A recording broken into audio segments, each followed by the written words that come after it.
జూబ్లీహిల్స్ లా ప్రస్తుత పరిస్థితుల బట్టి చూస్తే కాంగ్రెస్ పార్టీ మెజారిటీ అంటే గెలిచే విధంగా ఉంది. నవీన్ యాదవ్ చేసినటువంటి సేవలు, ఆయన మంచితనం, అదే విధంగా కాంగ్రెస్ పార్టీ ఈ రెండేళ్లలో అనేక సంక్షేమ పథకాలు, అదే విధంగా అభివృద్ధిని ఈ రోజు చూస్తున్నట్లయితే అందరూ కూడా కాంగ్రెస్ పార్టీకి ఓటేయాలని ప్రజలు కూడా నిర్ణయించుకున్నారు. కానీ ఇదే బీఆర్ఎస్ బాకీ కార్డ్ అని చెప్పేసి ప్రచారం చేస్తా ఉంది.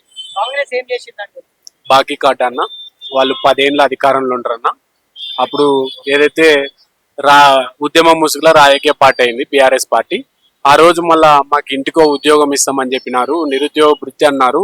ఇంకా వాళ్ళు చెప్పిన హామీలు ఆ బాకీ కార్డులు రాసుకున్నాలంటే మేము పెద్ద డైరీ రాసుకుంటాము. అవన్నీ తీర్చాలంటే ఇప్పుడు వాళ్ళతోటి కాదు.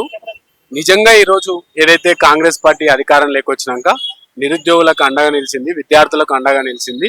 గతంలో 10 ఏళ్ళ అధికారంలో ఉండి గ్రూప్ 1, గ్రూప్ 2, గ్రూప్ 4 ఇట్లాంటి జాబ్లు ఇవ్వలేకపోయింది. ఏదైతే ఈ పరీక్షలు కూడా నిర్వహించలేకపోయింది. ఏడ చూసుకో బయట జిరాక్స్ సెంటర్లు అనుకో, లేకపోతే ఇతర అనుకో, ఆఖరికి 10వ తరగతి పేపర్లు కూడా దర్శనం ఇచ్చినాయి. కానీ ఈ రోజు అట్లా కాదు. విద్యార్థుల భవిష్యత్తు మంచిగా ఉంది, నిరుద్యోగులకు కూడా ఉద్యోగాలు వస్తున్నాయి. కొలువుల జాతరనే ఈరోజు చూస్తున్నాము.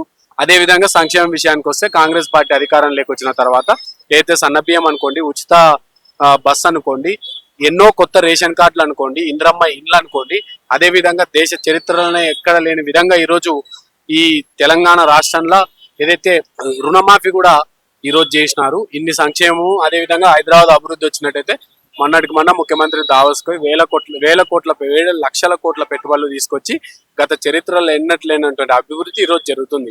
కాంగ్రెస్ అభివృద్ధి చూసి నవీన్ యాదవ్ పోటీ ఏమంటారు? ఎగ్జాక్ట్లీ, పార్టీని చూస్తారు, అదే విధంగా నవీన్ యాదవ్ కూడా చూస్తాడు. ఆయన మంచి క్యాండిడేటు, ఎవరు ఏ ఆపదలున్నా ఆదుకునే వ్యక్తి. అదే వ్యక్తి మీద విమర్శలు వస్తా ఉన్నాయి కదా, ఏమని వస్తున్నాయండి?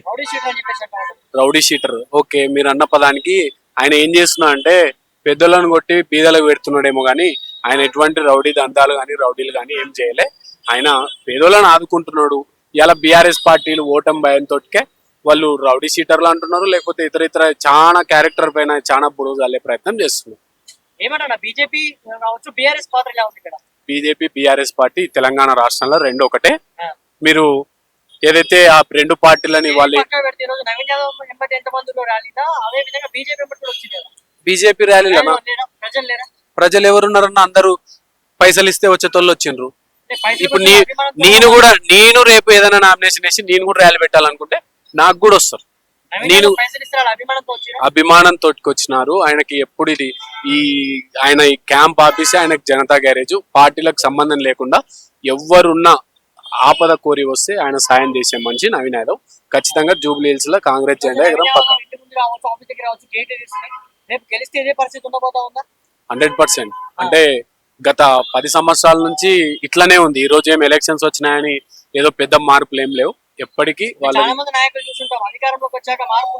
అంటే ఈయన గెలవక ముందే చాలా సేవలు చేసినాడు. శ్రీమంతాలు అనుకోండి, చనిపోయిన వాళ్ళకి ఆదుకునడం అనుకోండి, ఇవన్నీ ఈయన ఎమ్మెల్యేగా ఉన్నప్పుడు చేయలే కదా. ఇప్పుడు పదవి వచ్చి ఏదైతే ఒక బాధ్యత వస్తే ఈ రోజు ఇంకా మంచి చేస్తాడని అందరు అనుకుంటున్నారు. జూబ్లీహిల్స్ భవిష్యత్తు 100% మంచిగా ఉంటది. ఇప్పుడు 10-12 ఏళ్ళు ఆయన ఎమ్మెల్యే మాగంటి గోపినాథ్ ఉండి. మరి జూబ్లీహిల్స్ లో మీరు కూడా తిరుగుతుంటారు కదా. ఏడ వాన వస్తే అక్కడ చూడండి ఒకసారి, రోడ్ల మీద నీళ్లు మొత్తం ఎక్కడికక్కడ. ఏం అభివృద్ధి కాలే. అయితే కాంగ్రెస్ పార్టీ అధికారం లేకొచ్చిన తర్వాత దాదాపు 150 కోట్లతోటికే ఈరోజు అభివృద్ధి కార్యక్రమాలు, సీసీ రోడ్లు అనుకోండి, ఏదైతే డ్రైనేజ్ అనుకోండి, కమిటీ హాల్స్ అనుకోండి, స్ట్రీట్ లైట్లు అనుకోండి, ఇట్లా అభివృద్ధి చేసినది ఈరోజు మీ కళ్ళ ముందర కనపడిస్తుంది. గత 10 ఏళ్ళు ఎన్నో గొప్పలు చెప్పుకున్నారు బీఆర్ఎస్ పార్టీ, కానీ పేరుకే జూబ్లీహిల్స్ అయినా పాపం ఇది పేద హిల్స్ లాగా ఉంది. చాలా ధీకర పరిస్థితుల్లో ఈ రోజు జూబ్లీహిల్స్ నియోజకవర్గం ఉంది. కానీ కాంగ్రెస్ వచ్చిన తర్వాత ఈ రోజు అభివృద్ధి పథకంలో జూబ్లీహిల్స్ నియోజకవర్గాన్ని నడిపిస్తుంది. ఇది ఇంకా గెలిస్తే, నవీన్ యాదవ్ వంటి వ్యక్తి గెలిస్తే, మంచి వ్యక్తి గెలిస్తే ఇంకా ఎంతో అభివృద్ధికి నోచుకుంటుంది జూబ్లీహిల్స్ నియోజకవర్గం.